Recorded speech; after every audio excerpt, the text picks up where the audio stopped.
Perfect. Awesome. Thank you.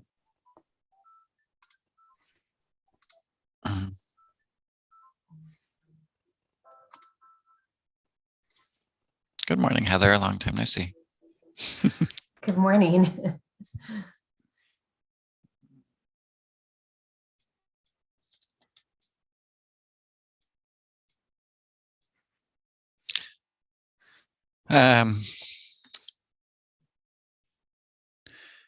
Do you know if Jeff from Eugene was going to join us? Jeff Petrie, yeah, Great. he Great. is. And then I think we have another planner from transportation planning. Logan is joining us as well. Wonderful.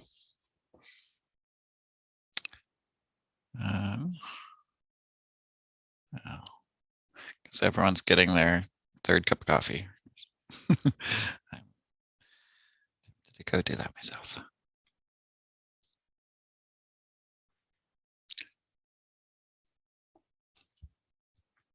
Morning, Jonathan. Thanks for your notes yesterday.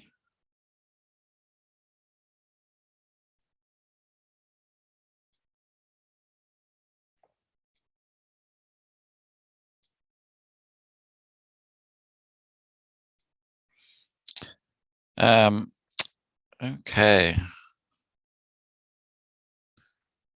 Morning, Tim.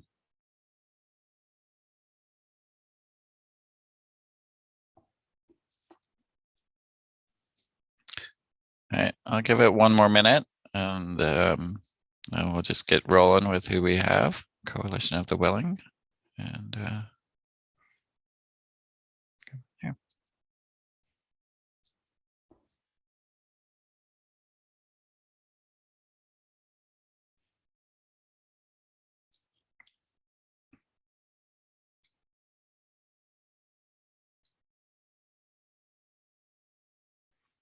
Good morning, Sarah. Good morning, Lisa.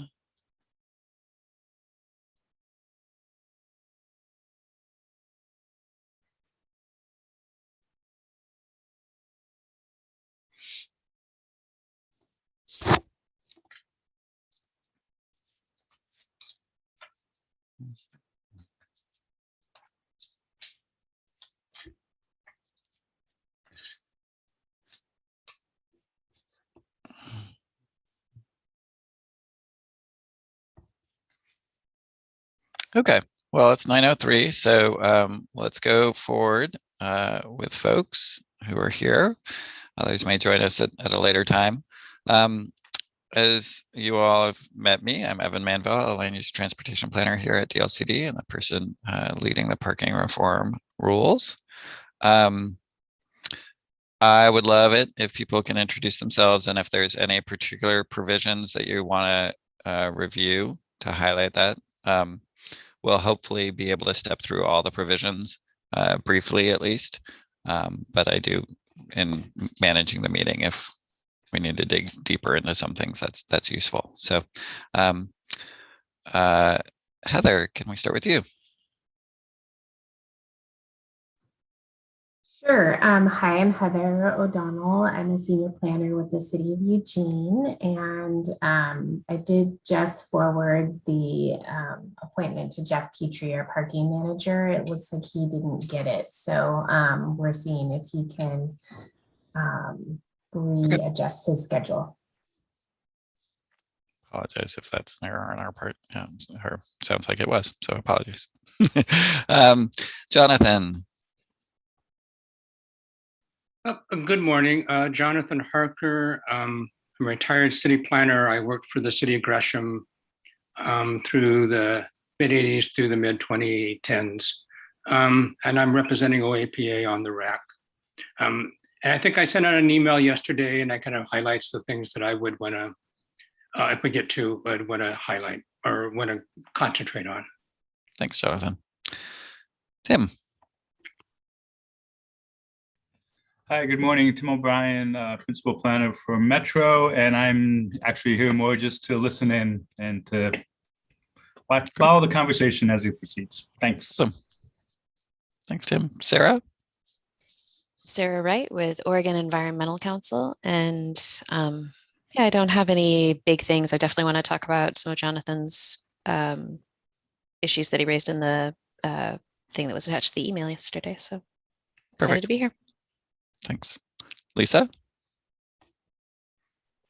Hi, Lisa Anderson Ogilvie from the city of Salem. Nothing particular, but I did read Jonathan's comments. Thank you. That helped me focus my thoughts. So thanks for sending that out. I'm just excited to be here and chat. Great. Samantha? Hi, I'm Samantha Bear. I'm the Housing Program Director for the Oregon Home Builders Association, and I'm just kind of sitting in to get caught up on each of the different work groups. Thank you. Gold stars. Yeah, and then we have our various staff here, Cody Meyer, Bill Holmstrom, Kasaria Taylor, Deputy Director Green, and Regional Rep for Metro and about. And we have Brian Hurley from ODOT. So let's dig into it. Wanted to just start out with kind of core tenets on parking. What we see as the state of the research. There are a lot of costs to excessive parking on housing, on businesses, on communities, on walkability, on climate, et cetera, et cetera. We think that the research shows that off-street parking mandates tend to increase car ownership and driving, that car ownership responds to the price of owning a car, and one of those costs is how easy and expensive it is to store that car, both at home and where you're going. We think that parking mandates are regressive and force non-drivers to subsidize drivers. Most car-free households are in the bottom quintile of income, and so in various ways, we think parking mandates are regressive. Parking mandates, parking demand is really complex, and it varies significantly from development to development. And we think that it generally can be addressed and supplied by the market.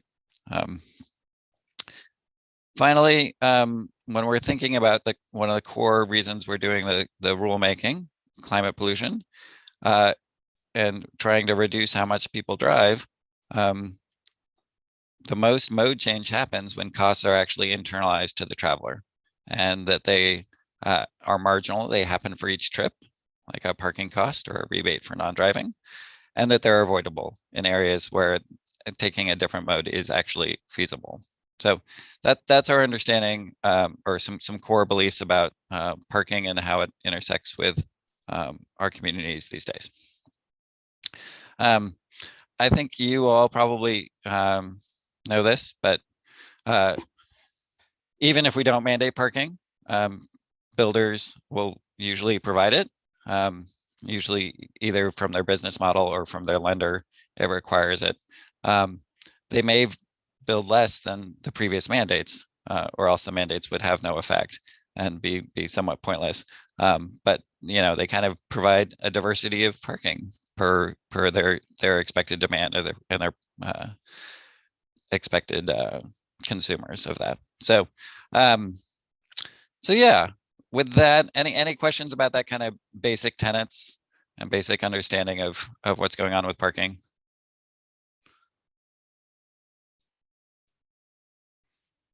Yeah, Jonathan? Well, sure. One of the things that I may have missed on the tenets was that parking uses up land, and so one of my tenets, I guess, for parking is the ability to make compact mixed-use developments is impaired by excessive parking. And I just thought that should be in a tenet. Maybe it's there. It's not just the cost, it's the actual lack of the land to be able to build the buildings rather than building the parking. Okay. Yep. We agree with that. Fabulous. So let's dig in. We have a couple of hours. We do realize these rules are meaty and have some complexity to them. I'm planning to step through the rules in the order they are in the language, except for EV charging. EV charging we put to the end because someone was asking whether we're going to address it, and I thought a time certain at 10:45 would be good for that. So I'm going to skip over that part once we get to it. But yeah, hopefully we'll be able to make it all through. I'll do a couple of time checks as we go through to just make sure that we have the opportunity to air out any concerns, any things. Yeah, so, and I'll be taking notes on screen for folks as the conversation goes. The first thing I wanted to, well, 400 just kind of talks about how these would apply. We have a placeholder for how they apply in the Portland Metro region. Those conversations continue.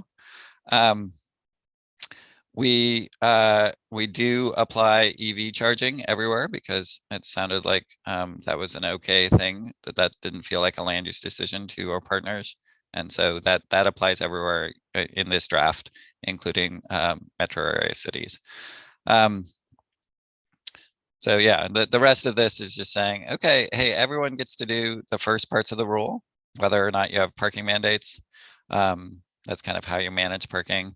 And then, hey, if you decide you're going to repeal all your minimum parking requirements, you're done with the rule. So it's pretty simple. And then placeholders. The last thing that's in here, this is something that's come up from like some communities, is saying, hey, we have narrow streets and we're worried that we can't manage spillover parking with our narrow streets. So this was an attempt to kind of address that, say, hey, if you have existing narrow streets that you think parking is going to be a major problem, you can ask for an exemption from provisions. Sarah. Sorry, can you just clarify for me why narrow streets, why that's a factor? Yeah, so the thought generally is that on-site off-street development or parking can meet most of the needs. That in some places with redevelopment or other places that some of the spillover parking happens on street, and people, some communities have expressed concern that enough of that spillover or visitor parking or various other parking will end up on the street that it will make that street untenable to travel along, or problematic, that people will really have a trouble meeting, like reaching their destinations and things like that. Because parking is allowed on the street, but there isn't enough space to have parking in. I just unclear about it. As a person who lives on a narrow street where there's only really room for people to drive in one direction, that you can't pass when there are cars parked on both sides. I'm just unclear about why that would make a difference. Yeah, so this is a lot of narrow streets might only have parking on one side.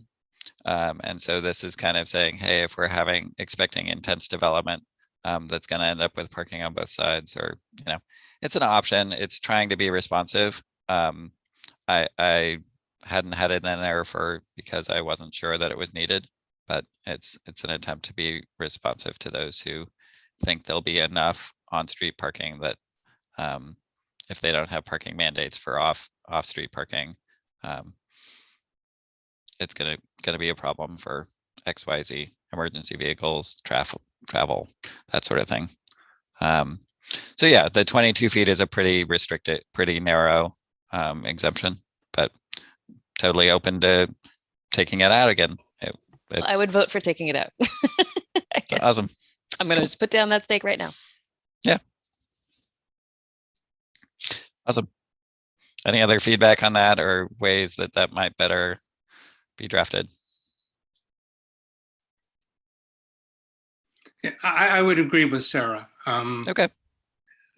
I live on one of those streets, and they work, and Gresham has skinny streets, and we planned them that way, and so I would concur with Sarah on that. Okay. I may send this provision and get some feedback from the people who were concerned about it and see what they think. I think it was some people in Cornelius and King City who raised this issue, but yeah, so thanks for the feedback. Okay, Yes, all throughout, this is a work in progress. It's a collective work. So thank you. So anything else about where this applies or how this applies that we need to correct? We need to make some decisions, but otherwise. Okay. Parking regulation improvements. So some of this is stuff that's in the existing transportation planning rule. Expanded a little bit. We've always said that in employee areas, preferential parking for carpools and van pools. We've said, hey, you can redevelop, property owners can redevelop for transit needs. We've kind of expanded the list a little bit to include bicycle and other transit. Yeah. So any concerns about, I know Jonathan flagged something about pullouts or something that I can review at a later date. I really only had a chance to skim your comment, Jonathan, but so I'll just kind of put the language up and maybe people, I don't need to walk through each bit. Maybe, good morning, Jeff Petrie. I'll change my name here. I'm not Heather. Thanks for inviting me, Heather. The City of Eugene. One of the questions I have here is that the component around vans, that is from a practical side, the operational piece, that's easy to enforce. Carpools are almost impossible to enforce from an operational standpoint. As a person that manages our parking program. Okay. Just throwing it out there. It doesn't mean that we can't designate spaces, but from a practical operations piece, unless we track people every day, how they come and go, it's almost impossible for us to the rideshare carpools. Jeff, do you think it has any value sort of symbolically, like to sort of establish and kind of create a sense of obligation and support from the employer for carpools, or is that just sort of, does it just become a gesture? My experience in managing 3,000 spaces is I'm sure it happened, yes, when it's used. But the question is, it really depends on the density of your community. We have people that are driving in from Florence and Oak Ridge and other places, and when you're a car dependent area, it's easy to cheat the system. And perhaps if we get into security cameras and AI and tracking people, which is a whole different conversation around smart cities, it's just it's a harder place to enforce. So yeah, I support it. I support it, and as a daily bike rider, right, that actually doesn't use our parking system, but it's carpool and ride shares are very challenging to enforce unless we actually pull security camera footage from our parking garages for an audit to track to make sure 2 or 3 people are in that vehicle on a regular basis as we increase our prices to support our mobility options. Okay, That doesn't necessarily change the rulemaking. I just sharing it from an operations side. Yeah. Yep. Cody's got a high five or raised hand. It was a raised hand, but high five to all of you anyway for being here 2 hours. I just want to suggest maybe talking to someone from the city of Salem, because I know they have a pretty robust carpool parking around the state capitol area. Of course, that could be a unique situation, but they might have some insight on that, how they manage that. Yeah. Yeah. My sense is people register and they get the thing, and sometimes they drive alone as part of their carpool because their carpool partner doesn't show up, but it'd be interesting. So, all right. So,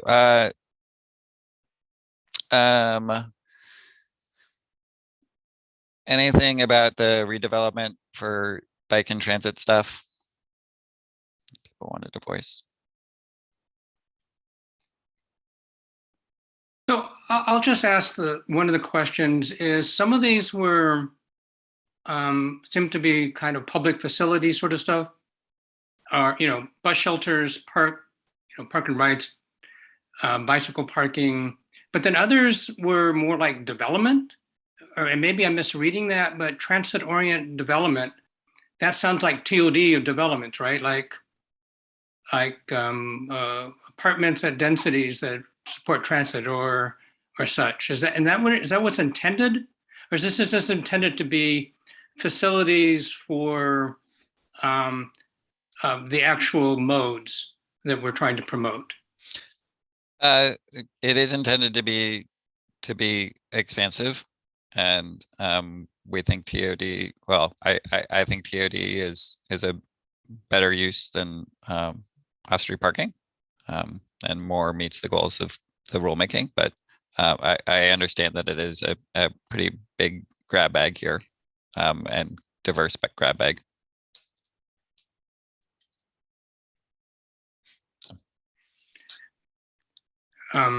Yeah, again, it's one thing to talk about. It's sort of mixing. It does sort of mix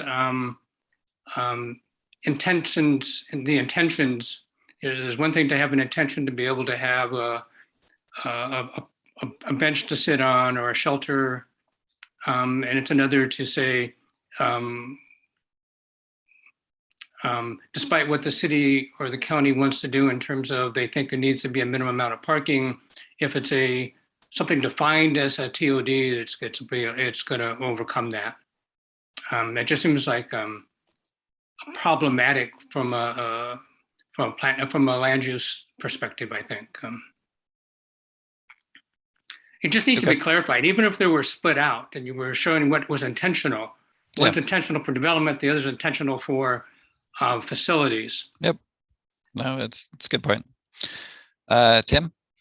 Yeah, I was just going to kind of follow on what Jonathan was saying. It almost seems like that's getting into a zoning question there, and what is allowed, because you're saying transit-oriented development is allowed whether the zone allows it. Almost it sounds like. So I think Johnson's point about clarification just needs to be done. That's all. Okay. Awesome. So this was a provision where we had stronger stuff about underused parking, and we now just say, hey, well, we're nudging communities to allow and encourage conversion. Really broad authority, just kind of saying, hey, think about shared parking. We'll probably have some guidance on this about what these should look like, but they don't seem very imposing. The last thing in this the last two things in this provision or in this rule is about large parking lots. There was some debate about or some discussion and comments about why is this just 1 acre? Should we go below 1 acre for tree canopy and solar panels and things? This came out of the existing TPR has requirements for 3 acre and larger surface parking lots. So this was a strengthening of that. But a lot of communities do have some landscaping or tree canopy requirements for various size parking lots. We're aware of that, but this is kind of taking on the biggest urban heat islands and the biggest impacts and saying, hey, can we get something for the externalities that those very large parking lots are causing? And yeah, Jeff. Good morning. On the solar panel piece, do you know where the $1,500 came from? And I guess the intent here is a person that manages parking lots. We looked at solar panels on a lot of our locations, including parking garages, and it makes no financial sense for us to do it because we're not able to put the energy back into our grid in our downtown core. And so I guess the question here, right, in some ways by requiring solar panels in this option, you may just be requiring covered parking in a parking lot and you may not be able to put the use back into the system like intended. Yeah, so it's been probably about a year since I drafted the 1,500, but it was the back of the envelope kind of what would it cost to put the solar panels on with that capacity. And what's an equivalent fee in lieu? I worked with the Department of Energy on that. So that's my memory of where the $1,500 came from. We did start with saying, hey, it should be over the parking lot, and then realized, oh, there's a lot of embodied energy in the steel and the concrete to actually frame it over the parking lot. So just having it on the building itself would be fine, or paying a fee in lieu. So we did make this more flexible than the original drafts. That is an interesting grid management, energy management question. I don't imagine you're downtown, you have a lot of 1 acre plus surface parking lots, but No, it just is a question. Thank you. yeah, so I guess I would ask the team if there's feedback about this 1 acre question, because Urban Green Spaces Institute said, hey, we should do this for 1/4 acre surface parking lot and larger. Any thoughts on that 1 acre break? You know, it's about 145 parking spaces. I would support the Urban Green Space Institute on this.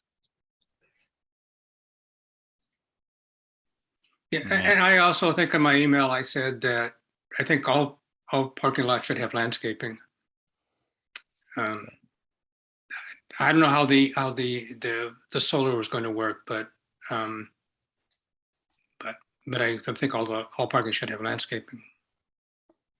I mean, Heather? I would flag that the policing here, as Jeff brought up, is an issue too, because you can easily plant a tree and then not take care of it. But I would rather establish the requirement than not. Yeah, Heather. Just on the landscaping part, so we do have requirements for any parking area. I think it's actually for us, it's 3 spaces or more. You have to have a minimum of 1 tree per 1,000 square feet. And so that equals about 14 trees over an acre. So I'm curious, and sorry, I'm a little late to this, and I know you said you wrote these about a year ago, but do you know what on average the 50% coverage requirement, do you remember how many trees per acre that was? I know it would vary on the tree species, but curious if you had any sense of on average that's about how many. Yeah, unfortunately, I am not the tree person at all. Me either. Laura's the tree person on our team. She did note that Coburg has a 60% requirement in their recent code update, so that this 50% wasn't over aggressive, but I don't know Okay. how many trees. Okay. That's an interesting methodology you have. So I may look at that and see if that way of approaching this is different in terms of number. Lisa. Just asking clarity, are you saying if it moves to half an acre, it would still be 50% for half acre? Wouldn't any thought of making it less than 50% for smaller lots? Well, so down here in this provision, sorry, I said a 1/4 acre, 20%. Like I said, okay, let's do more. And I, again, not being the tree person, picked 20% out of like, okay, let's be thinking about trees and let's install them, but let's not make this overly burdensome, but open to that adjustment. Yeah, we do require trees and landscaping in our parking lots, and I don't think that, I mean, we monitor it and all the required landscaping. If people remove it, you know, we live here in Salem, we see it, we follow up with them.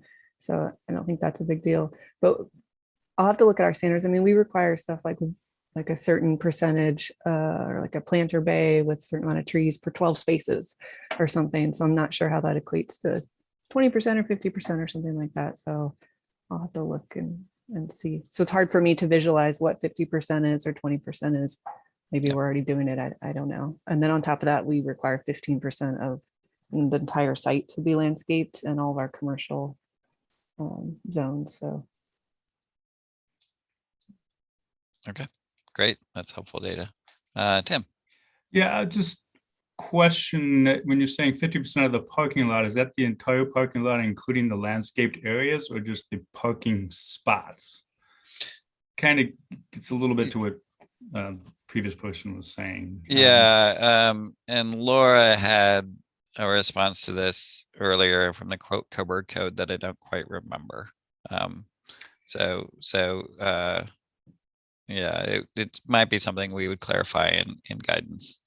And again, this is kind of just I haven't done local planning for a while, but the follow-up, like any like anything, follow-up operations, whatever. So they plant the trees that at mature should provide this much shade and da da da da. Is that the end of it? Who follows up on this? Who follows to make sure 50% of it is covered after 15 years of planning? When stuff is gone. No, right. I think that's a discussion, saying, okay, these are the trees we're planning to put in. But Lisa? I would just say that generally they tell us all the species, right, of the trees that they're planting, and then you can tell how tall they're going to be after a certain amount, and then and you can tell they're like at maturity how big are they going to be and what the canopy is going to be, and you determine when they're planting it if it would meet that requirement. So you would do that at the beginning when they plant them. Yeah, I would just argue that a tree planted in a 8-foot wide strip of grass is not going to meet the ultimate canopy size as if it was planted in a field. So I just think it's difficult to try to say that and make these calculations and believe it's going to actually happen. Yeah, and that's why we refer to the ANSI standards of really trying to make sure that they're doing trenches and high quality and stuff. But I understand it's hard to regulate the future tree growth. So I understand if you have language suggestions on how to improve it, open to that. Yeah, especially with climate change. Don't even know what trees are going to survive in 15 years. All right. Healthy conversation. Thanks for all the details. Other thoughts on anything in this section?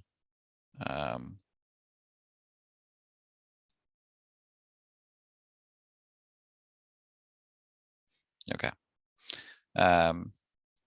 Yes.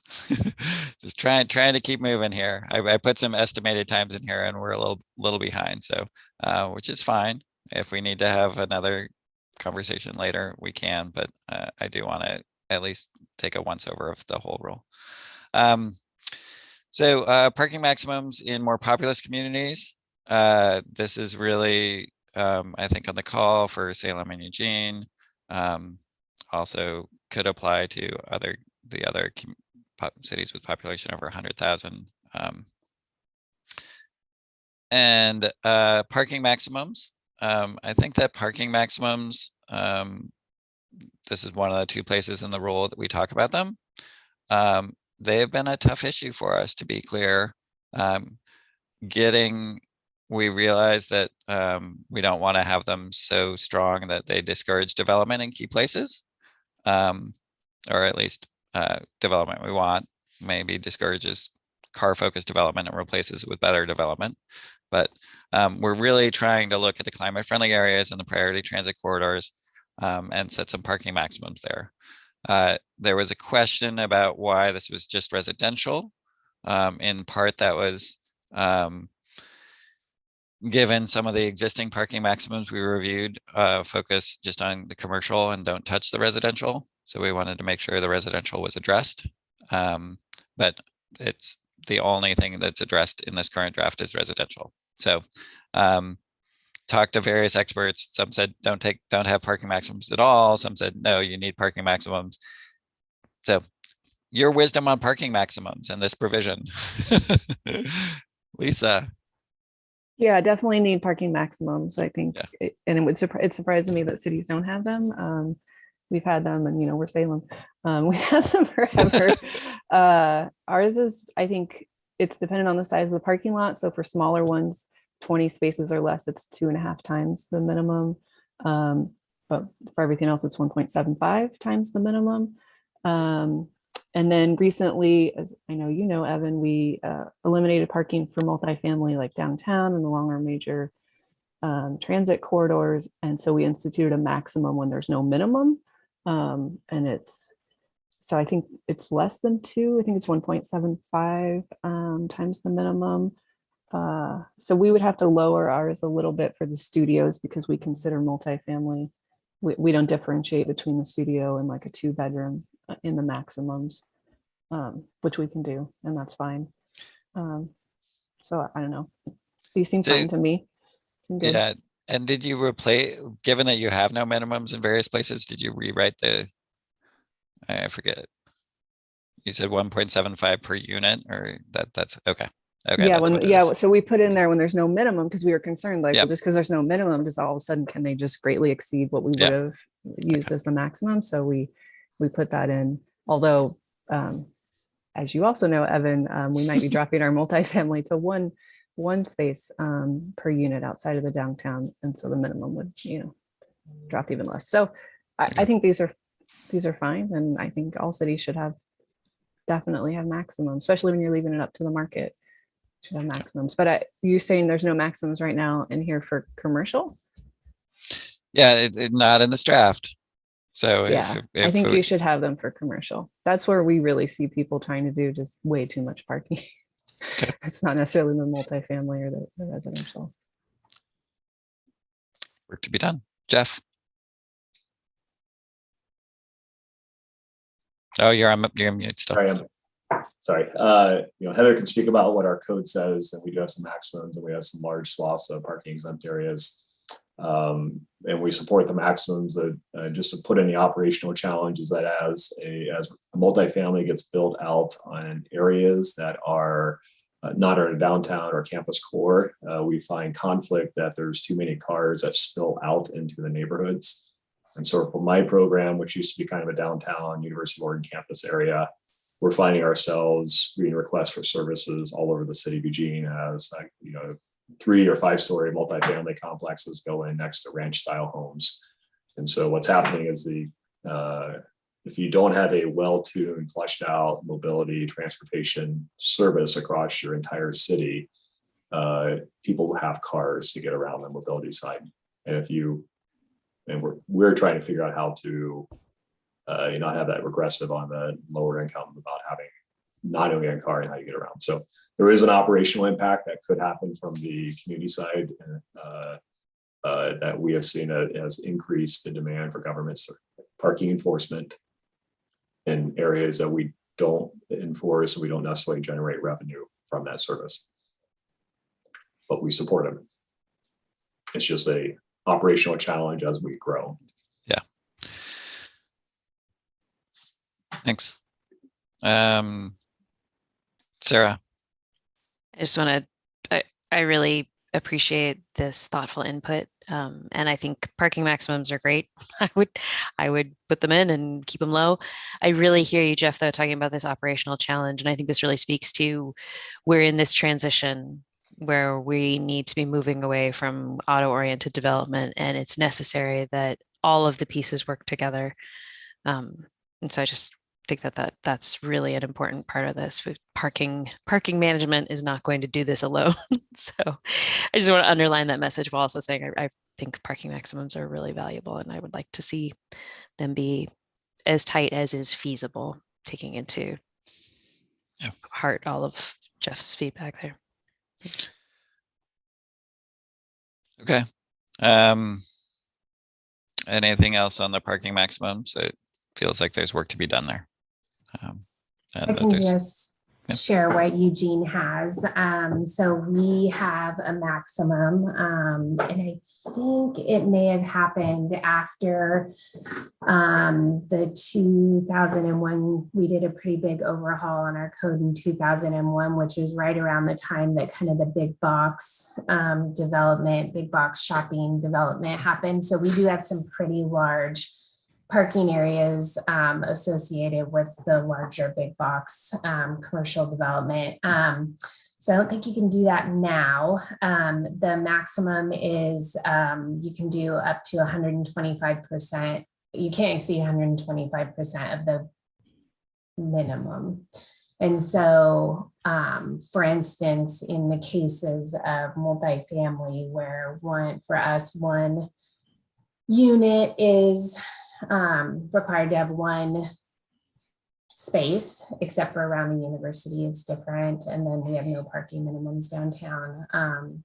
We would be in compliance with the maximums that you're showing here. And actually our maximums would be less than 2, because that would be double. So so I think we would be consistent with what we're showing here, and our maximums apply to residential and commercial, industrial, everything. So So I think that it would make sense to add a maximum for commercial, industrial to. Yeah, okay. Yeah, a lot of this was the diversity of codes, and because it's always been tied to minimums, and a lot of this language is pulling away from minimums. So it's like, okay, we've relied on that fractional, and so do we build a parking table into the code, or like, so we'll come up with a couple other provisions to consider here for the non-residential. This felt like a basic thing that could be applied in all communities, while realizing some communities hopefully have stronger parking maximums. Okay. So Salem and Eugene again. This is, and Portland. This provision, we're trying to say, hey, make sure you're adjusting your metered prices. What do people think about that? What does it mean? How's that from a person that would be doing this? Yeah. I guess the part here that I'm confused with is this the entire city of Eugene that I'd have to do a study for? So this is the in the priced on-street timed parking spaces, and it's just the metered spaces. Like I previously had included permit spaces, but we realized that could be, complaint. Okay, you notice a problem. Okay. So, but it's really just doing the meter adjustments to try to make sure that parking's available, which is the joy of, this is our nod to non-dynamic pricing. It's like every 3 years, let's do some dynamic pricing. I guess there's a political layer here, right? So free parking or lower price parking is actually a local politics initiative many times. And I would, the permit parking, the residential side, I'm not opposed to including it in those areas too, because usually they're linked. In the traditional model, you have kind of you have your regulated parking, which, the word meter is actually something that is going out of phase as we go to mobile apps. So a parking meter is kind of a physical object, and we're going towards other. So, maybe there's a different way around paid parking spaces or on-street paid parking. We're fully digital here, and our parking meters are starting to disappear.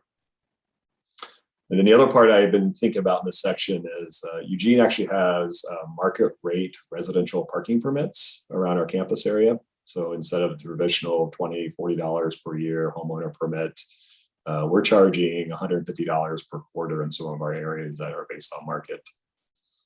Some other communities are more hesitant to go that route, and we have some definitions in our code that has helped us move this forward around equity of price, but more market-based residential pricing has helped us limit the number of vehicles that our student population brings to campus every year. And those provisions don't apply to long-term homeowners, right? It's just for the. Yeah, we have an exemption in there for long-term. Okay. It's $40 per year, and we sell like 6 of those out of the thousands that we do. Okay. Other thoughts about this provision? A quick Heather? question. So, and sorry if I missed this, but so it says that we have to do this study every 3 years. When is the first study due? Is that associated with, you have to do this study and then adopt your code amendments associated with using the value parking? Is all of that required to happen up at the same time? My understanding with the current language would be this would be 3 years after, within 3 years of adoption. So if it's adopted, so at least every 3 years. So if these rules were adopted in May 2022, you'd have to do it sometime between there and May 2025. Okay, got it. You know, Thank and you. then every 3 years, at least every 3 years after. Okay. So, yeah. Okay. So it's interesting feedback from you, Jeff, about being open to the permits being required or being included. But you know, this allows you to include them. I just didn't want to impose that on communities. Tim. Yeah, I was just curious if you heard anything from Portland on this regarding the every 3 years timing, because obviously they have a lot of street time parking spaces in the city. Just curious if I you've heard have anything. I have not heard from Portland. I have not specifically asked them about it, but haven't It gotten seems to feedback from them. be quite the. I'd be curious because it seems that'd be quite intense work for them to do every 3 years. Yep.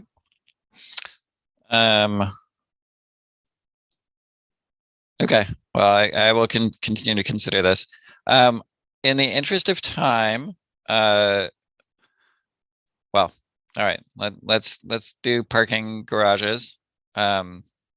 Jonathan flagged that maybe we might not be able to say you have to price land, but we're trying to. Whoa, something go. Okay, my screen is unhappy. Are people seeing that my screen is unhappy and language is disappearing? Okay, well, hopefully that doesn't occur a lot. Well, let me see if I can close and, oh my gosh. Wow, that's a lot bad. Okay. Let me see, the good old close and reopen. All right. Wow. All right. So share screen, parking work group. Okay. So pricing. So just say, I mean, how much would this impact folks? Are Salem and Eugene at all considering building new structured parking on city-owned land? Not that I know of. Yeah. Bye, Kirsten. Okay, so maybe it's a meaningless provision. We are aware that sometimes cities consider this, and we just want to make sure people are careful when they consider it. So if it's a provision that doesn't impact you, that's great. I can go either way. Maybe I'll leave it in, maybe I won't. There's this other thing about large parking lots, really 300 plus parking spots for private development. Anyone experiencing this where people are building big new parking garages? No, they're really expensive to build, aren't they? Yep. All right, moving on. And then this nod to convertibility of ground floor of new parking that fronts a public street. So we realize that some stuff like 13th and Olive might be tucked behind or something, but anyway. Any concerns about this provision?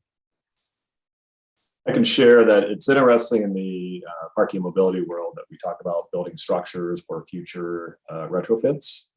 And there's another theory that by the time the price, when you consider that option, it might be better just to demo the entire parking garage. It might be cheaper to demo the entire parking garage and rebuild what you need. And it's just, it's kind of playing out across the country right now that in some ways it might be cheaper to do it a different way. So this is fine, just, you know, kind of adds costs and kind of does that part, but it'll be interesting to see if that's the path that people play out on garages. Okay. Okay, for Lisa. All right, would that apply to the state of Oregon? The Capitol Hill? This right now as drafted would for a new public structure parking. Good. We have been talking with the state of Oregon about how some of these rules, particularly the EV rules, would apply as drafted. So trying to walk our talk. 420 is just saying, hey, you're done. Just real quick on that. I would say, you know, DLCD would love to be able to, you know, make sure that other agencies are regulated and that we keep folks in check across the state. But, you know, if the legislature is bound and determined to do something, administrative rules not going to get in their way, just to be clear. Yeah, I'm aware of that. All right, so we're a little bit behind time. I'm gonna try to move us forward. These are just things. So various communities or codes have done these things, which is why there are things saying you shouldn't do them. So that's why people are like, why do you need to do that? It's because some codes do. Any concerns about provisions in this? This 2,000 feet is from Salem's downtown.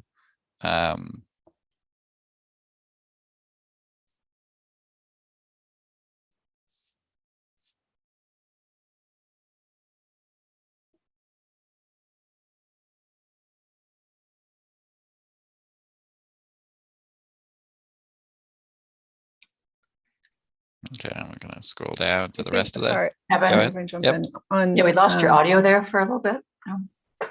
Lisa?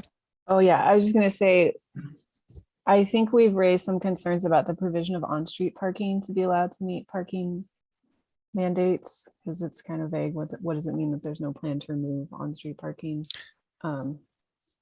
Just I don't have that concern, but our public works department has raised that repeatedly, and since they're not here, I'll just raise that now because they feel like it. We've talked about it in different areas and tried to do it, but there's just been a lot of concern that it will limit their ability to do some sort of street improvement in the future. So okay.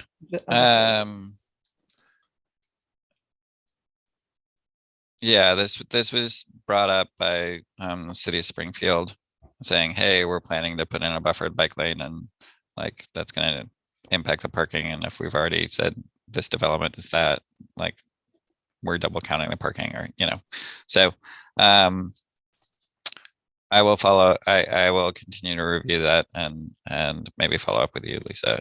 Jeff. Same comments here. And I think about some of the areas that this would impact, and you're kind of reselling the same space over and over. And there are just we were able to do this around Matthew Knight basketball arena, but it took a conversation, an agreement with the neighborhood, the university, and the city to come up through this, through the Land Use Board of Appeals, to come back with the ability to use 500 on-street spaces in lieu of a parking garage on the arena. And so it took a lot of work, and seeing it going forward in our community, especially as we get 13-story buildings being built here, it could overwhelm the street frontage for us. It could create a nightmare for operational management. So if it's just limited to the property frontage, you retain that concern? I guess I'm trying to figure out what that means in terms of like 4 spaces, right? So they get count. Yeah. Is that what you say? They can count the 4 spaces. I think in my mind, what we've always viewed the public right of way as for public use, and by allowing private development to claim the right of way, it creates an interesting challenge for us in terms of like a development saying we bought, those are our 4 spaces, but it's not their 4 spaces, it's public right away. Okay, Heather. All right, it takes me a minute to find the unmute. The portion about required parking spaces may be provided offsite within 2,000 feet of a pedestrian travel site. Does that mean that that's the only option? So what we have in our code for consideration is that you can provide parking off-site if it's within a quarter mile. And I can send you that exact, let's see, should be required on the development site or within a quarter mile or 1,320 feet of the development site that the parking is required to serve. So I just, it sounded like you said the 2,000 feet came from somebody else's code. Is that right? Yeah, Salem downtown. I'd be curious to know if anybody else has something. Oh, and that's just for downtown. So that's interesting because this one for us applies citywide. Yeah, so lots of cities from around Oregon have different numbers. The Sure. Salem one is the largest one, and so I put in the largest one. So if Is people the think largest one. yeah, the 2,000 feet, like saying, hey, Got it. Okay. people can walk less than half a mile if So they. you're being if the they need to. least restrictive, but still Yeah. putting in a number. Okay, got it. Thank you. Jeff. Just share how this actually plays out operationally. Developers sign an agreement within a quarter mile. It goes into the permit, and then they never actually use that parking, and they just flood the streets.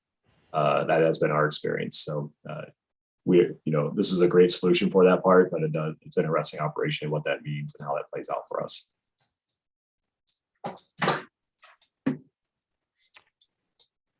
There's no real enforcement mechanism we have to force their tenants to park in that designated spot. Yeah. So we've seen some companies refuse to enter into any more agreements because of it never works out for them. So the developers say they're going to pay for it, and then they don't. Correct. Okay. Well, if folks are backing out of those, maybe the market is is solving that. Lisa. I was just wondering in Eugene, though, if the employees are parking on the street, they get tickets, right? And you guys charge? Yeah, these are more parking? residential. Our downtown is parking exempt where most of our commercial activity is, and it's more in the to the University of Oregon district and the residential, and that's where that offsite development can happen. But yes, everyone does get a ticket if they choose to. Yeah, I mean, we have the same thing in Salem, and when we used to require parking downtown, and they would sign the agreements, and then we just, employees get tickets for parking on the street. So not a great system, but All right. Any concerns about the rest of this?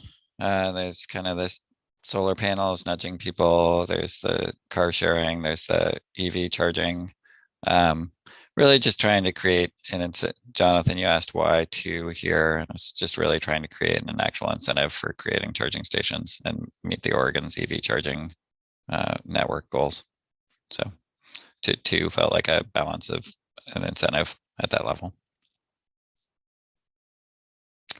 Anything else?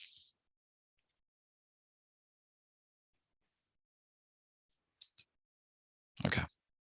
Development types. The one per multifamily unit. Some cities have gone to this already. Others may go to it. This would make it apply to all cities. Some types that facilities for people with disabilities. This issue has come up in Salem recently, but it was in our draft rule even before I knew it was coming up. Childcare, which we have a huge shortage of. SRO, residential, small studios and small 1-bedrooms, micro units, portable housing, public supporting, shelters and DV for emergency and DV, domestic violence. Joseph. Hi, this is Joseph Off at the city of Hillsborough. I'm in their transportations division, and I guess I just have a couple concerns with the childcare facilities and affordable housing ones. One thing with the affordable housing, I know ITE right now has came out and basically, my understanding, the research has showed that the same amount of motor vehicle usage is as multifamily housing is the same as affordable housing. So I'm just kind of nervous about saying that not saying no parking is needed for affordable housing. So I guess I'm just, one of the things is basically I'm concerned if it's just public safety and with the childcare facilities as well. I kind of want to make sure that there's some form of flexibility. I just want to make sure that we're not creating a situation where just kind of giving the local jurisdiction some flexibility, just making sure that we don't have a situation where we're having traffic spill onto the roadway because most parents drive their kids to a childcare facility, and I just don't want to have a queuing that's backing up onto the public right of way, causing risk of crashes happening. And so it'd just be ideal just to have a way just to evaluate to see whether or not it's a safety concern or not. And the context of the areas as well, when we're looking at affordable housing sites, same thing. I just want to make sure that we're not saying, well, they don't need any parking because of affordable housing, but they may need parking just because the context of the area doesn't have accessibility to transit. A lot of accessibility to transit is kind of tied to our transit provider, so we don't really have too much control on that. So basically, I wanted just for those two items, is there a way that we could allow us to look at the context and safety of the site, and just to make sure it's reasonable to assume that we don't need to provide parking for those locations, but there might be situations where we do need to provide off-street parking just for the safety of the site, or just throwing it out there. I appreciate that. Certainly, well, Sarah. I just want to say I certainly appreciate the concern for safety, but I just underlining that what is unsafe is driving, and systems that encourage more driving and require more driving are unsafe. And so I think thinking about the safety of, say, traffic overflow is focusing on a specific spot. And I think that that's totally appropriate for jurisdictions to be thinking that way. But what we're talking about overall is the whole system. And don't have the statistics at hand at the moment, but driving is one of the main causes of death for children. And I just want to really underline, this is a balancing act in support of a system in which everybody drives less. And so keeping that in mind as we think about kind of the finer grained focus, we need to keep the big picture as well. I don't know how to balance that, but I just wanted to make sure that's being considered in this as well. And as a parent who has been carless for years, the struggle of trying to get my kids to childcare and school without getting run over by other parents is a safety concern as well. So I just wanted to throw that in the mix while saying I think it's also a really important consideration. But when we're talking about flexibility, we need to have the flexibility to transition to a less auto-dependent future. Thanks. I agree as well that I'd like to have less people driving cars. It's just there's going to be situations where we just can't control the culture, where people are going to drive cars. So I just want to make sure we don't create a public safety because they're still driving their cars. So, Samantha? Yeah, this is slightly out of my wheelhouse of advocacy, but it's a question that I've been thinking of as we're talking. I understand that the point of the rules is to disincentivize people driving more than they have to, and to drive the market in a way that will encourage people over time to become less dependent on cars. So I fully understand that. But for individuals who are low income earners or low wealth individuals who are working actually out in rural areas where there isn't access to public transit, I'm thinking a lot of the farm worker community right now who may be living in affordable housing inside more of an urban area, but having to go drive out to get to work every day. I think it's just, what are we doing to make sure that we're not having disparate impacts on those individuals from these rules? And are we taking into consideration the fact that some individuals are still going to be car dependent, no matter what, just because of where they work and have to get to every day? Thanks, Samantha. There is a memo that I wrote on equity and parking reform that I need to send you. Yeah, so obviously equity is alongside climate in this rulemaking in the title, and so we are very concerned, and we do try to review rules with that centered in our minds. And generally, what I would say is lower income folks tend to consume existing housing that has parking, and that they consume a lot less parking than the average homeowner. And you kind of look at any dimension of equity, and car ownership tracks privilege pretty closely. So but yeah, I need to say, I'm happy to send you that memo.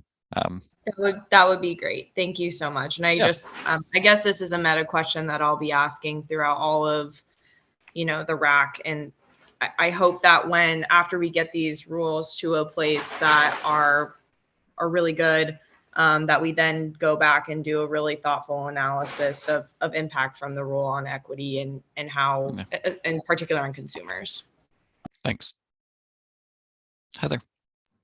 I'll just add really quickly, in our code, subsidized low income housing requirements, our multifamily requirements, except for around the university, are 1 space per dwelling, and then we break it out by low income housing in any area, and then senior housing and disabled housing. So we're looking at some similar areas here, and the amount of required parking goes down to 1/3. So basically 0.33 spaces per dwelling for low income senior housing, for example. So if that's helpful, I don't know if there was research done on that, or if that was kind of a,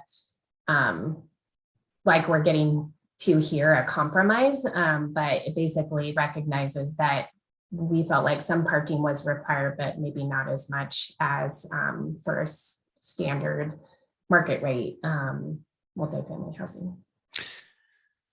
Yeah, and I certainly do just kind of want to go back to people who own businesses or developers have an incentive to provide parking because a lot of people request it. So we're not prohibiting folks from building the parking with the affordable housing, with the public supported, with childcare, that sort of thing. Here, we're just letting folks do a context sensitive answer to that. But I do hear these concerns, and I'm taking notes, and we'll reflect upon them. So okay, and this last provision is saying, hey, until you update your code, you got to follow what's above. Just saying, hey, these will take effect upon not adoption, but effective date of the rules. So Samantha, do you have another question, or you just have your hand up? So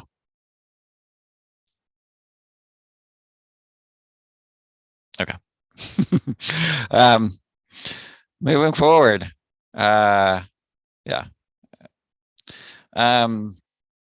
So climate friendly areas, our early draft of this was saying, hey, we're just gonna not mandate parking in climate friendly areas. We got some feedback that was people might want an option. So we drafted an option that says, hey, if you remove for commercial developments, which a lot of communities already do in their downtowns, and let commercial developments do whatever they want, and then have a half street, 1/2 parking space per housing unit, and then a parking benefit district. There were some questions about the specificities of this. We're pretty open. It's just using the muscle of, hey, think about what a district would look like. Maybe it's a block, maybe it's 8 blocks, but really trying to learn the benefits of this tool per shoop. Sarah. This is just a remedial question, I think. What does it mean to say not enforcing parking mandates? What's the difference between that and not having parking mandates? Yeah, so not enforcing is until the code is updated. And yeah, so it's kind of that, and so there's some language tightening that needs to happen here, but yeah, so not enforcing. So yeah, Jeff. Yeah, on the benefits district, we are Chupistas here, and we kind of follow his model, but we don't have a benefits district. We have a City of Eugene Parking Enterprise Fund that we do reinvest money back into the area. Does that qualify, or? Yeah, because a parking benefit district to me is an administrative order that lays out boundaries, that has rules and regulations around it. Yeah, I don't remember how I defined parking benefit district in the draft rules. I may need to tighten that up and include, Eugene, what's it called, Eugene's? We just, we have some communities have enterprise funds where all the parking revenue accrues in the government fund structure. And then, most time, at least for our model, is that we pay for all the parking expenses for that district. And a choice that we've made in our community is we do reinvest the dollars back into murals and other areas. So, but it's not a formal benefits district. Okay, let me see. I feel like benefit. So as long as that's kind of open, I think it'll be easier for places to implement. Okay, looks like I haven't defined it, so that works too. But yeah, we're just trying to make sure that something where the revenues are dedicated to public improvements in the area. So yours is for, Jonathan. Sure. So this is just a general question about things like the parking benefit district that I think that I kind of brought up in my memo is these are separate from the land use processes that cities are going to be required to do. There may be some cities that don't have any kind of parking districts and we'll have to create one anew. I mean, I'm speculating this. Yep. There's some that don't. So the general question that I've asked that I haven't really seen is what, how expensive are those things to do? How long does it take to prepare them? What is the approval process that the city will have to go through that they're going to be doing? And I'm putting this in the context of they're going to be doing this at the same time they're doing the land use parking standards, the same time they're doing the climate friendly area standards and so forth. So that's just a general concern about how these sort of non-land use requirements are going to work and in context with the other work that the jurisdictions have to do. Yeah, so I would just say communities that want to buy themselves some time could opt for option A here and until they have the capacity to do sub B. So that's an option. Just say, hey, we're not going to have mandates for now until we get our act together on the parking benefit district. So again, I don't know how feasible that is or what that means. And I guess that's the question is to what extent are you considering or factoring in these alternative approaches and their costs, their time, and how that impacts the ability to get to the climate friendly areas and the land use stuff that probably have a greater impact on limiting, transitioning, doing the modal split that we're looking for. That's all. Yeah, no, and we are kind of constantly remapping, like, okay, what do jurisdictions have to do by when, what's currently on their plate. I'm trying to get that balance right to make sure that we get to the most impactful things first. So it is an iterative process, but it's an important question. And as we chat with our folks across the state, it's a good question to ask. So and then on the word metered, I always prefer somewhere around paid on-street parking. Metered usually designates a capital expenditure, right? The parking meter. Yeah, I think that what I was trying to do was to avoid long-term permits or like, but paid probably works. So yeah, you understand what I'm trying to do. Maybe there's kind of a, you want to create turnover on the street, paid. That type of model around turnover, because there are new technologies that are evolving that you can stand up a paid district without having parking meters. Yep, definitely. I appreciate taking the word metered out and trying to figure out the right words there to get what we're trying to get. Heather. I was wondering if there was going to be and you may have covered this somewhere else in a parking memo, but some sort of just kind of getting at some of the comments hearing earlier about how long it would take, and for jurisdictions that don't have a parking district and haven't unbundled, don't have a model for unbundling, for instance, their land use requirements for parking with paying for parking separately, like we're talking about for multifamily. Are there examples that the state will be able to provide to help? I'm thinking of how you guys do the model code examples, things Yep. like that, that would be able to help jurisdictions. Okay, you're planning on providing things like that. Yeah, we did cite the unbundling stuff and some language in a parking publication we did a couple of years ago. But if communities are interested in that path, we will flesh that out more. But we did cite 8 communities in California and Washington that are doing it, and kind of what the code provisions look like. Okay. But we do want to encourage people to do unbundling, and so we need some more info on unbundling, on unbumbling codes and applications, because yeah, we do think that really moves the meter more than some of this deregulation itself.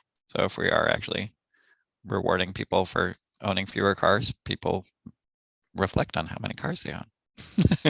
So yeah, definitely want to do that on the to-do list. And I will put parking benefit districts because we're just here right now in the note world. Okay, and I will not worry about how it's timed or it's spelled. Okay, fabulous. Yes. So again, this unbundling thing, saying, hey, if we're gonna keep mandates, then we're gonna unbundle it in CFAs. Okay, that's where I should have put that now. Okay, other comments on that before we? Where are we on time? Okay, we're slowly catching up. Parking reform near transit corridors. Yeah, so this is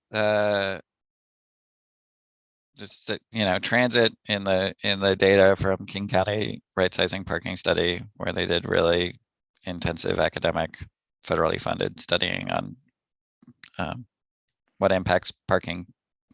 Is high quality transit is like the biggest lever, even more so than density of jobs and housing. So so this leans into that, and it says, hey, within half mile of priority transit corridors or 3/4 mile of rail stops, we're going to be flexible on how much parking people provide. Sarah. I think my general concern with this, and I don't know how to shape it necessarily, is just that what it does is it locks this requirement into the present rather than thinking about the future of the transit system that we need, and thinking about, in the Portland metro region, TriMet just announced 10% service cuts due to a driver shortage. So are we talking about framing up our future development, locking in parking land use for the future based on the present transit service that may be, due to lots of other factors, which include lack of political support for transit or, lack of funding for transit. So I don't have specific feedback, but I just want to raise that concern of tying the future, the development of our communities for the future, to present transit context. Yeah, and so this language around priority transit corridors is really meant to be engaging communities and identifying where they're going to really try to make sure transit works well. So that relies on communities to kind of plan that in conjunction with their transit agencies. And yeah, and the stuff here about, okay, so this is communities choosing where they're expecting the future to be.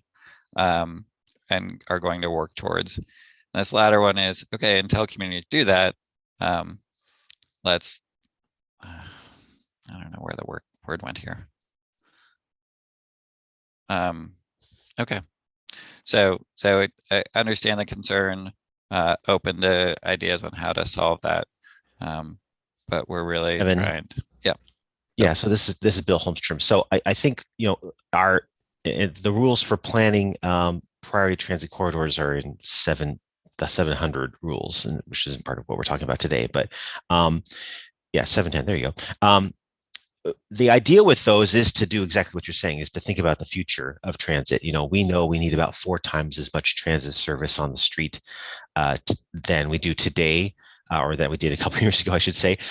You know, in order to meet our goals.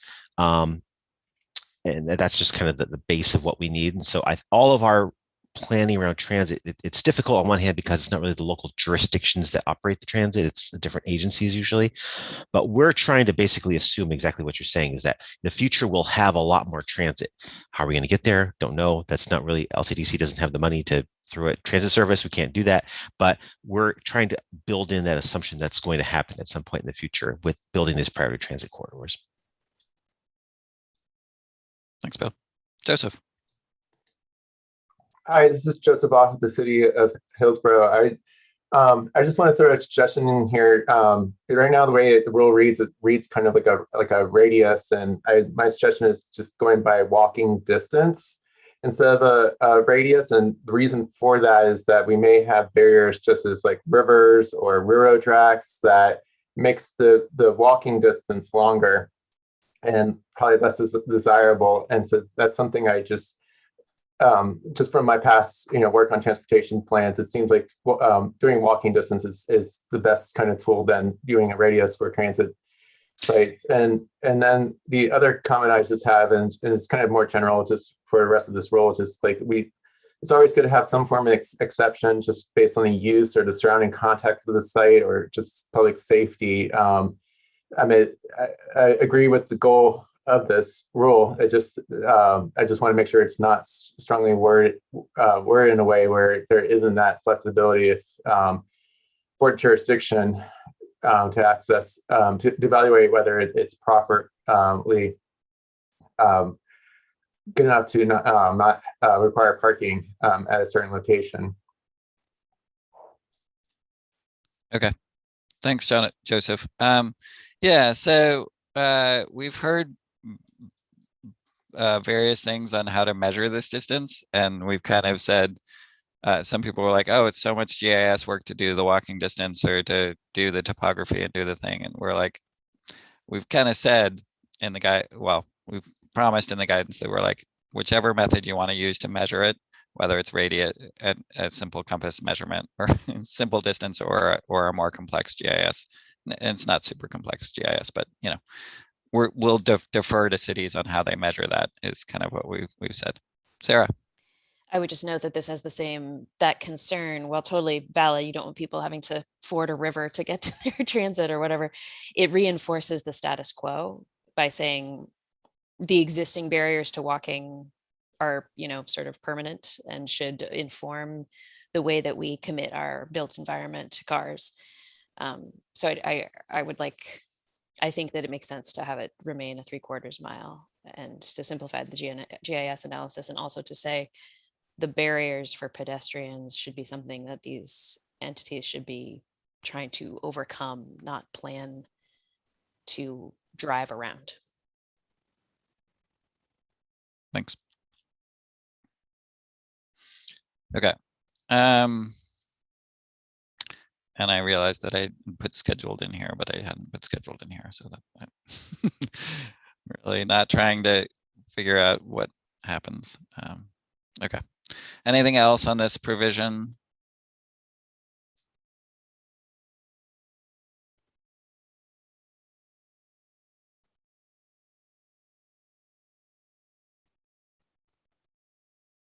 Okay. So Joseph, do you presume your hand's just remaining up because it was up? Thanks. So this is kind of okay, if you haven't really repealed your mandates, here are a couple of options. The first is the unbundling for residential, unbundling for commercial, flexible commute benefits, aka parking cash out, parking tax, and then just, hey, bringing multifamily down to pretty low. as far as minimums. So choose 3 of 5. Any thoughts on the fair parking policy approach? Provisions. Is anyone at all likely to choose this path that's going to have the most impact on climate? We've been we put in E here, trying to encourage people to take this path. It's like, hey, can we make this path a little bit easier? But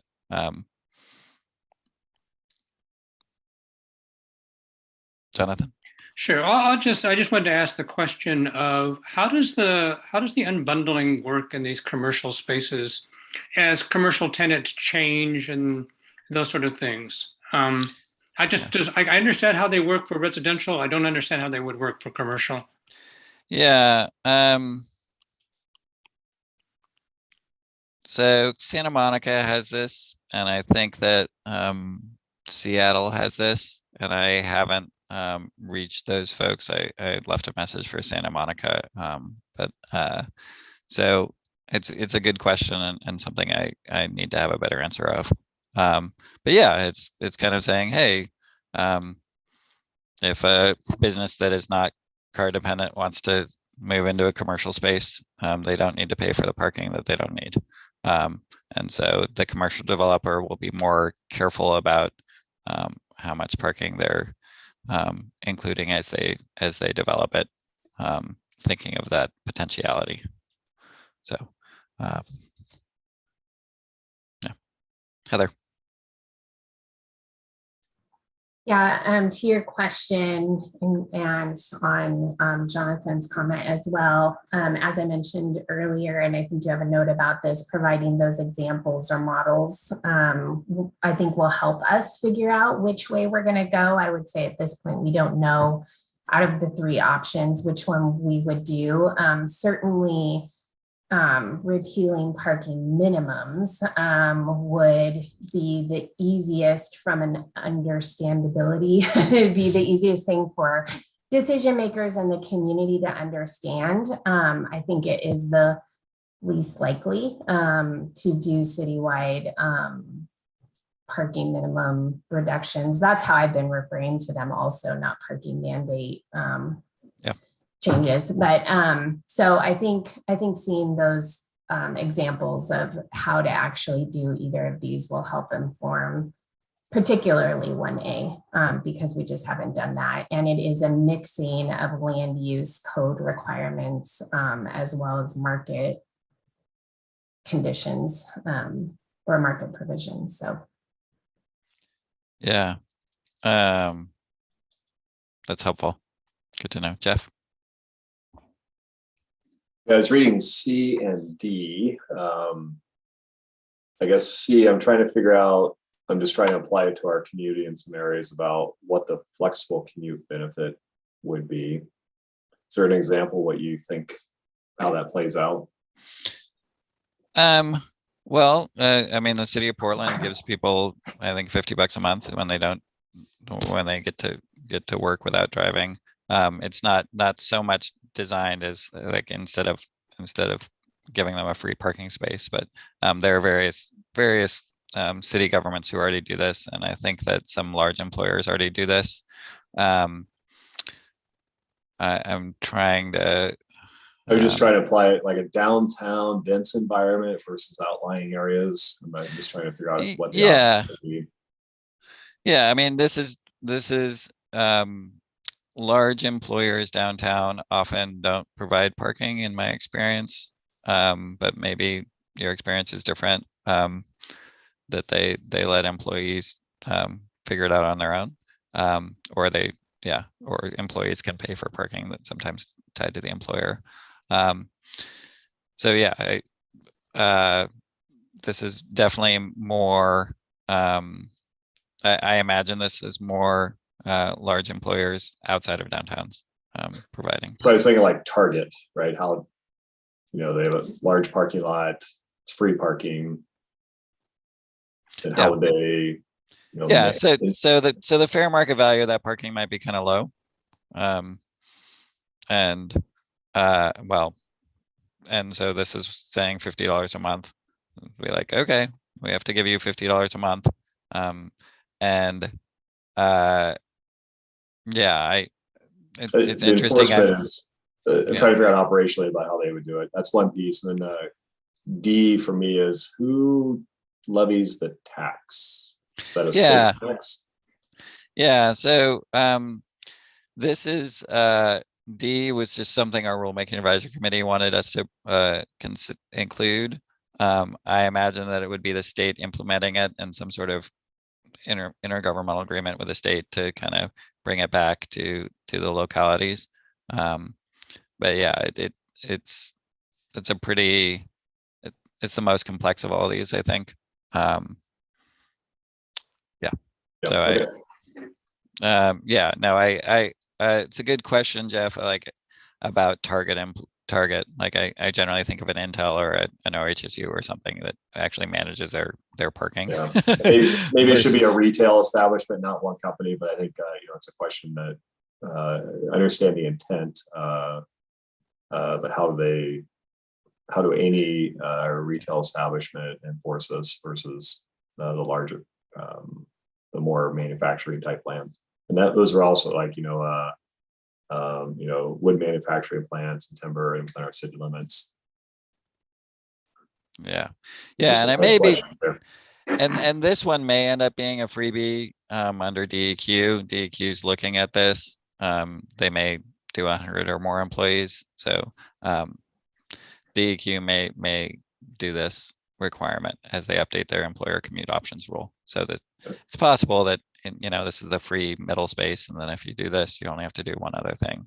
I don't know.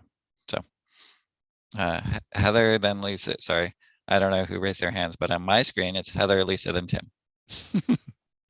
I'll defer to Lisa and Tim since I've talked a lot, and then I'll back the line. I'll just reiterate what I said to you before, Evan, or in some other meeting, that I think this path will achieve more, but it just seems really daunting looking at this versus just like removing our parking requirements. Like I look at C, and I know you just said maybe it will come a choice that you do it and not, but just looking at that, I'm like, who at the city would even do that? Like it's a whole, I feel like you need to hire a whole new person to be like, your job is to go work with the state and Willamette and Salem Hospital and tell them what they need to do and follow up on them. And it seems like a lot for us. We don't currently do anything like that.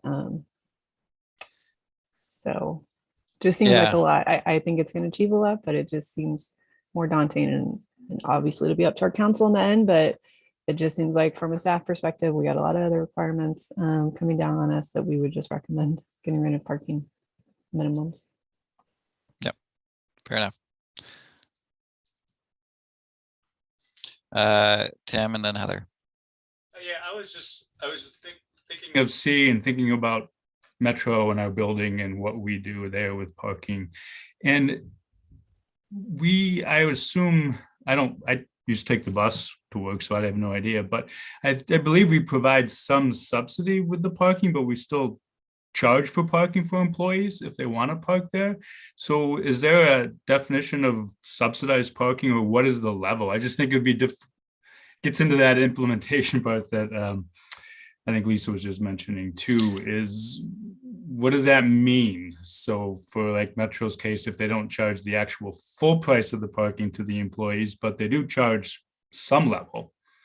Yeah. Does that mean that then they do have to give everybody a commute benefit who $50, even though they do charge for parking for some level? I guess that's kind of the question. As written, that's the intent. The intent is, hey, if you're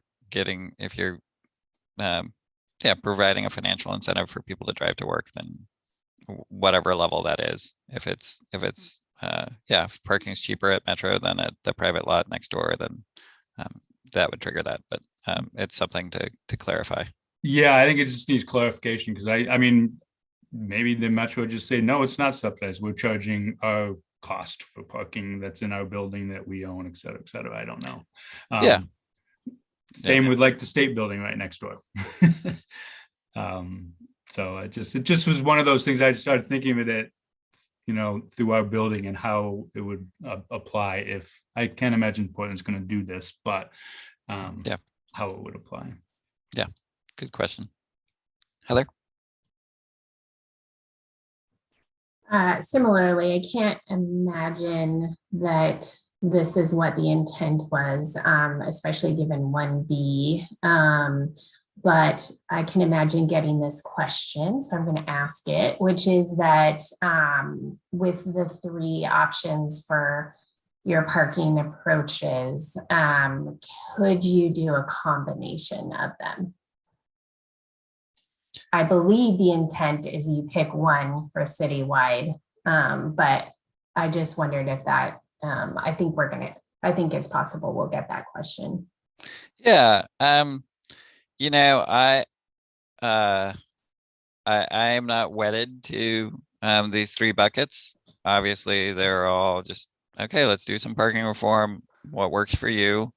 But they're all meant to be meaningful parking reform. So if you said, oh, you know, looking at these, I think Eugene's ideal thing would be this bucket, then I could create a sub C, or I could, you know, like I like it. Yeah, I'm a little bit worried about saying or whatever you come up with, but you know, or an equivalent approach you come up with. It's but it's yeah, if there's some particular sticky part or idea that you want to draft, totally open to considering that. Okay, that's helpful to know. Yeah. Samantha. Would you mind scrolling back up to just like the top part of the rule? Okay, I guess slightly a little bit of an authority question on subsection C, and perhaps this has been brought up before. Is it within DLCD authority to pass a rule requiring employers to give a benefit? Is this? It's a good question. No, it's a good question, and it's confusing because what is under our authority would be to say you can't require parking, and so the way it's set, the rule is attempted to be set up, and our council hasn't done a fine-tooth comb to this, is repeal all your parking, or in lieu of that you can do A or B. So these are very much in lieu of things that we're not requiring cities to do directly. This is an opt-out option. So therefore, if people don't want to repeal all their parking mandates, then they can do this other thing. That's so the authority is from that first part, and then the in lieu of our other options. So that's how the authority works. We can't require this. Yeah, this is something that DEQ could require, but it's not under our authority. And a lot of the pricing stuff, the unbundling, like a lot of this is not our authority. It's our authority to say cities who aren't doing what that option A can do this alternative thing. Does that make sense? Yes. Yeah. Thank you. Yep. It's a great question and it's come up. So I should put that in our FAQ. Okay, so we're running out of time. Well, we've got 22 minutes left. Laundry list of, okay, the complexities of unbundling and flexible commute benefits and all that don't work. We're just gonna extend the list of things, and you kind of understand, people probably understand why we put all the things on this list that are on this list. Yeah. There are the reason historic places. We realize that's not a use, but that is something that sometimes comes in conflict when people bring a use into buildings and they say, hey, you have to require some you have to build some parking on this. And so and sometimes there's tension on buildings getting torn down and things just to apply the parking. And so that's why that's in there. Bars, I struggled with this word. I think you're right, Jonathan, that it's not necessarily the right word, but the health department had suggested that, sorry, Multnomah County Health Department had said any place that serves alcohol. That felt overly broad to me, but tried to install, like, okay, those places that are specifically for serving alcohol, requiring a bunch of places for people driving there, like I can see why you might not do that. Heather. Yes, I think you could maybe clarify that and just say for bars or taverns, that's what we do, because it is kind of just saying bars. I get how that's a little bit funny, but that's what we say in our code. And then, so presumably these all apply at the time of building permit, and just had it OH. So it says that have fewer than 10 on-site employees or 3,000 square feet of floor space. So we don't get employee information at the time of building permit. So I would recommend, yeah, I'm just not sure. I mean, you have the or in there, so maybe that's fine. But we typically don't get the employee information, and we could ask for it. They would be able to tell us existing, but not necessarily new, which is kind of what this is more about. So. Yeah, and this is the sort of vagary that happens in current parking codes, and we're like, okay, it's just weird that, yeah. So I do understand. Laura from our code team had said, oh yeah, there are some things that are based on employees. So Okay. Oh, okay. But I understand why that's hard for cities to apply. So we're just saying, okay. Some cities are already currently have that.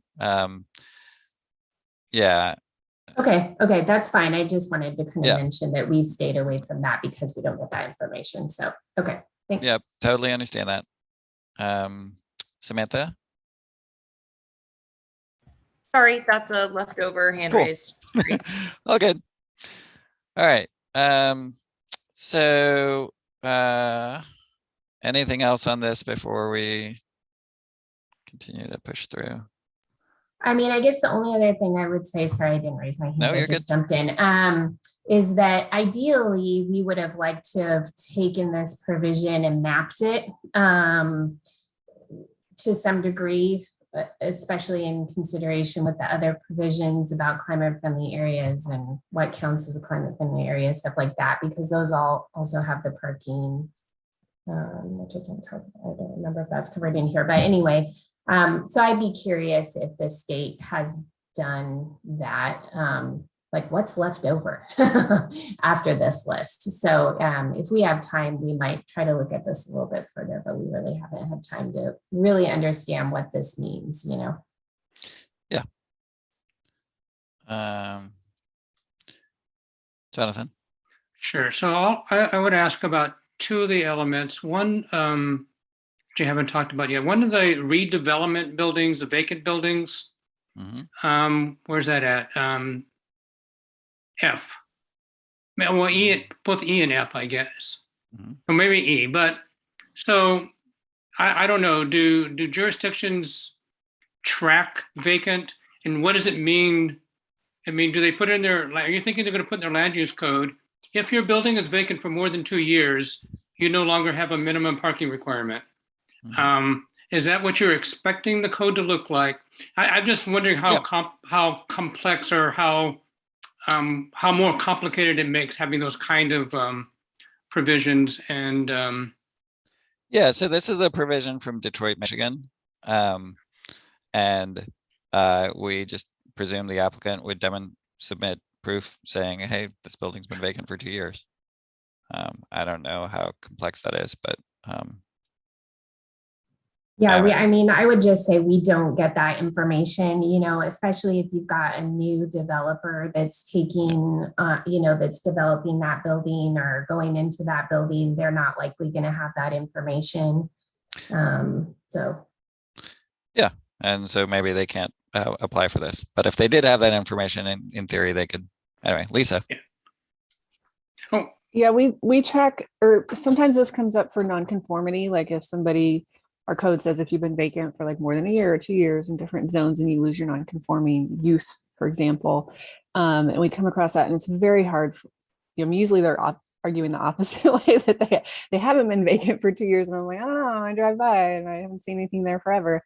But we have a hard time figuring out like what documents would we even use to show that it was vacant. It's like, what can you give us to prove that you've been there or not been there?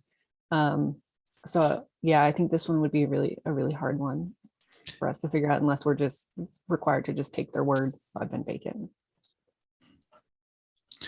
Okay. I will relook at the Detroit code and figure out if there's a way around this or whether we should just remove it. Okay, Jonathan. You're right. And then on the very last question at the very bottom, the last requirement. Okay. You can scroll to that. And so everything else in this list are land uses. Yep.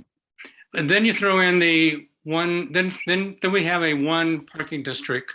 It seems like it would have been easier just to limit it to the land use parts and not have to go also do something different. But my question was on this one was sort of like, if this is still in here, is, well, how big does it have to be? Are there any parameters? If I decided to have a 1 block token residential district, I just, like, yep. I would have liked this one better if it just would limit itself to land use and not try to throw in something else. Yeah, again, we're working to nudge communities to use parking management instead of parking oversupply as their approach. And so learning the muscle of parking benefit district in a limited way feels like a useful exercise, but I do understand it's an orange in a pile of apples. So yeah. Yeah. Okay. Okay.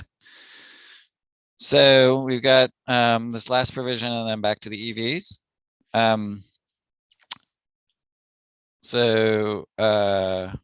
Yeah, we've heard some concerns about saying figuring out how many spaces, and this refers to a part of the rule that's not on the screen, but it's saying 5% by September 30th, 2023, and 10% by 2025, September 30th.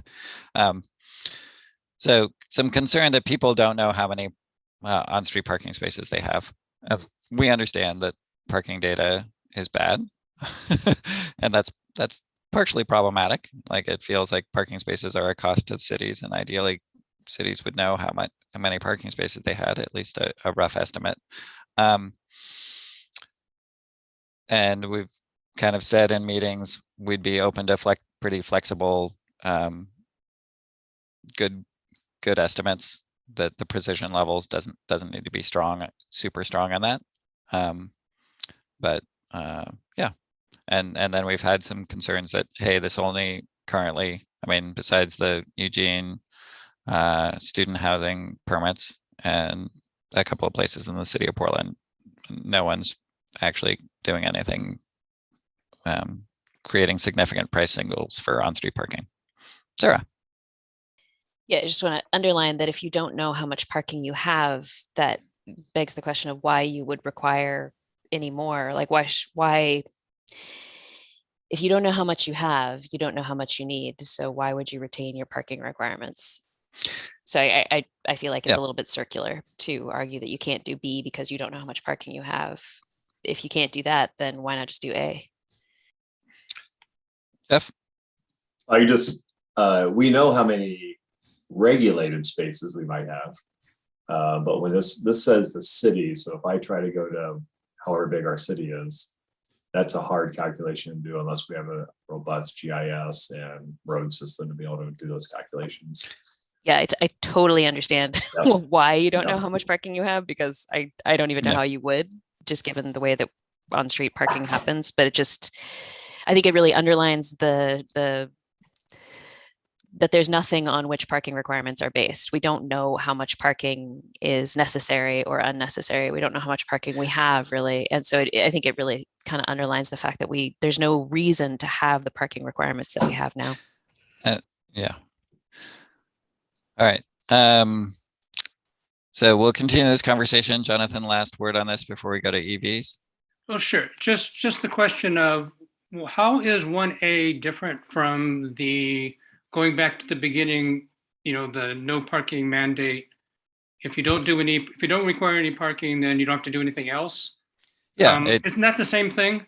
it's 1A? it's the same thing. It's just kind of being explicit, being like, hey, we're not forcing you to price. It's kind of saying this is more a nod to our regulatory authority that we can't say price these.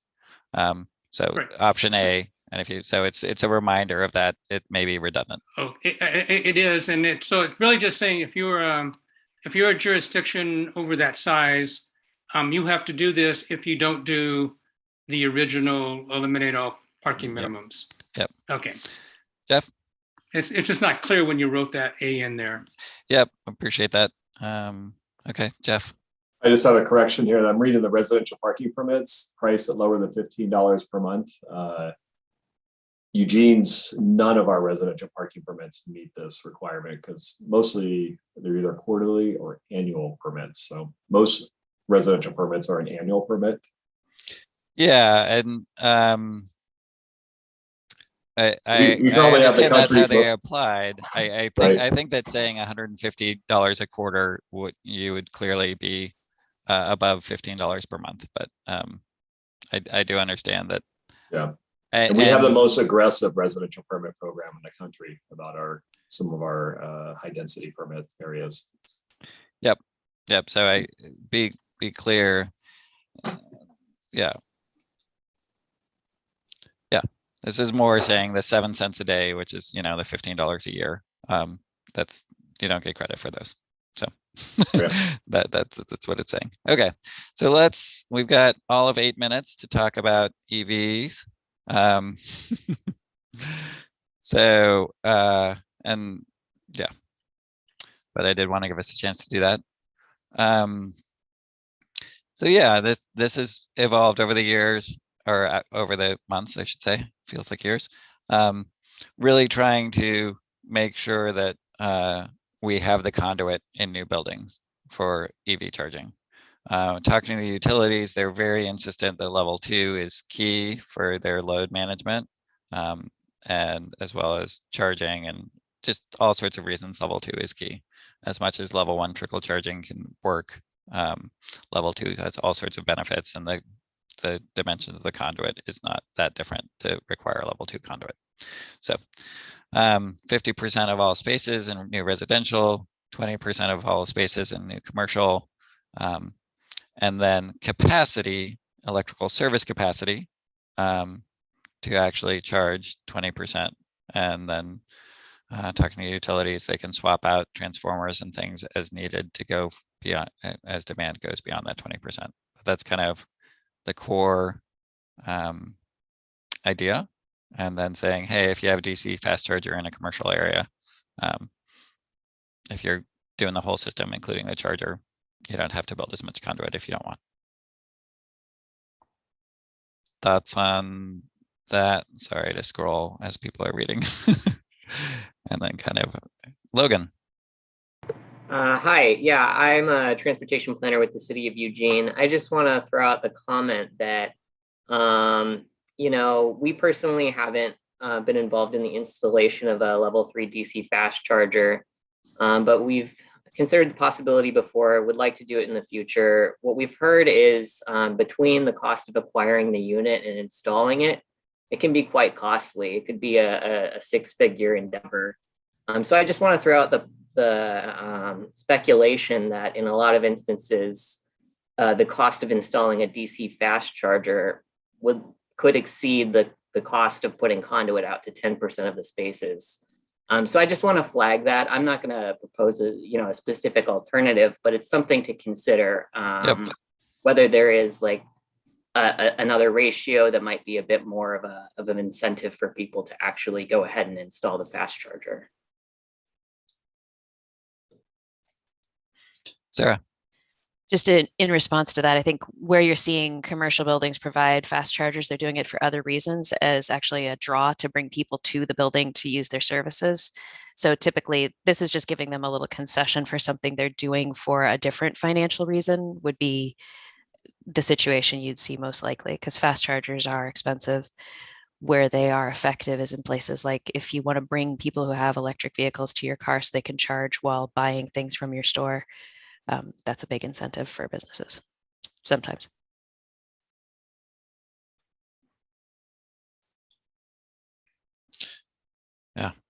Yeah, I'm open to these ratios and these numbers. Yeah, but we are really trying to boost EV charging. Other thoughts on any of that? Any of this stuff for now?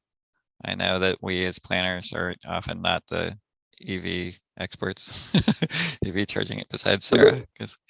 I'm sorry. Go ahead. The biggest cost is actually the panels, not the conduit to development. That's been our experience in our parking garages as we retrofitted them. That's just an observation from the operational piece. And if you get it at the new development side or as you're building it out, you can you can plan for that panel that you need to build. So retrofitting, of course, it's always a challenge. Yeah. And House Bill 21A kind of requires planning for that, but it wasn't as strong as this. And there is an ongoing question. We're in conversation with building codes about our authority in this. So want to flag that this is all dependent on the lawyers agreeing that we can do that. There is a retrofit requirement here as well. Just a kind of standard conformance stuff saying, hey, if you have a major alteration and installing conduit is no more than 20% of the cost. Sorry, here's the capacity and conduit. Then you have to do it. So that kind of parallels other conformance language we've seen. But any thoughts on the retrofit requirement? Logan. Would the I'm just trying to think of how you do it. So. Oh, go ahead, Jeff. Sorry. No, I just the retrofit requirement. I just from a practicality set. I need to think about how the 20% cost and what it means. Luckily we received federal grants in 2008 that allowed us to add and retrofit in terms of our garages. I would need to think a little bit more about the details here, what that means. Yeah, I would love your wisdom on that. Logan. I was going to ask, would the same incentive apply to retrofit? The incentive of if you put in the fast charger, we reduce the number of spaces that you're required to put conduit to?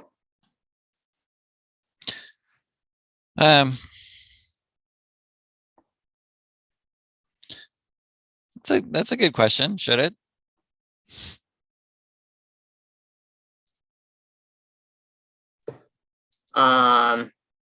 I mean, I couldn't see a reason why, if we're offering that to new development, we shouldn't do that to the retrofit example. But if other people have thoughts on that, feel free to throw them out.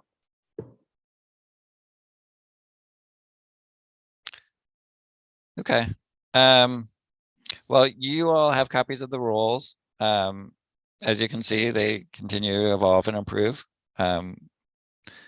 We have an 11 o'clock next work group. So if anyone would like to continue this work and have another work group on this, I'm happy to spend the time with you. But we thought this was kind of a one-off because we've gone through these rules a lot. Or happy to work with you outside of work groups.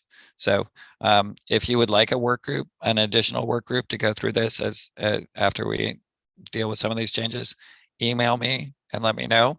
And I'll kind of put that on you all. And if I get significant increase, more than 3 people, I will probably pull together another work group for those people who just love Zoom meetings so much, talking about parking. So yeah, this is super helpful. Thank you all so much for your wisdom, for your commitment, for thinking through this, digging into the details. I'll go over more of your comments, Jonathan. Thank you. And the current rules reflect you all doing this already. So it's much improved over what I rolled out a few months ago, and we'll continue to improve. Hoping to wrap it up by February for our council for adoption in May. So Thank you. Good to see you all and meet a few of you and see those of you I've seen in a lot of